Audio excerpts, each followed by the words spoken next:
Their character, commitment, and patriotism grounded future generations and forged our way of life. I'm still amazed to this day how our nation and our allies came together to fight the Axis powers in World War II. Our greatest generation put their lives on hold to protect allies and our way of life. They paved the way for what our life is like now. The men went to war while the women took over their positions at home, and some women, like my grandmother, joined the waves and spars to assist with shore assignments so the men could go fight the war.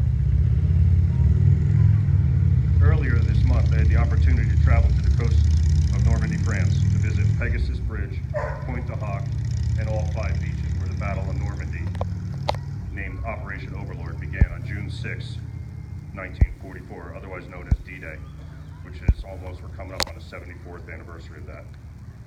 This is known as where the beginning of the end of World War II took place. Before I go on, I'd like to start with an excerpt of a letter from General Dwight Eisenhower, the Supreme Commander of the Allied Forces. He stated, "The eyes of the world are upon you. The hopes and prayers of liberty-loving people everywhere march with you."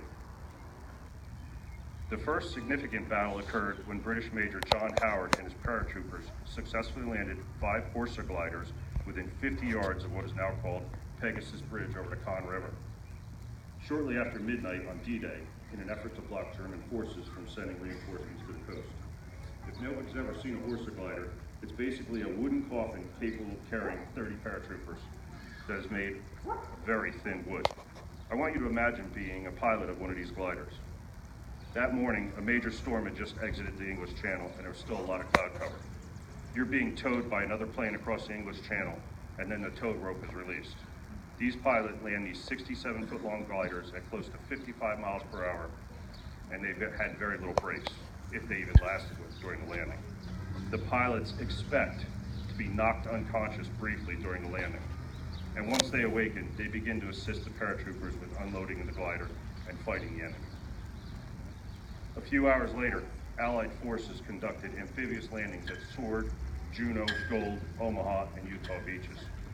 There our troops faced German defensive structures such as gun batteries and casemates.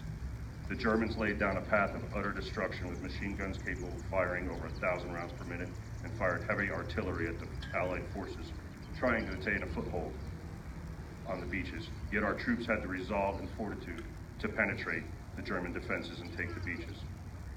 One quote from Colonel George Taylor, who commanded the 16th Infantry Regiment, part of the 1st Infantry Division on Omaha Beach, sticks in my head to motivate his troops to press on.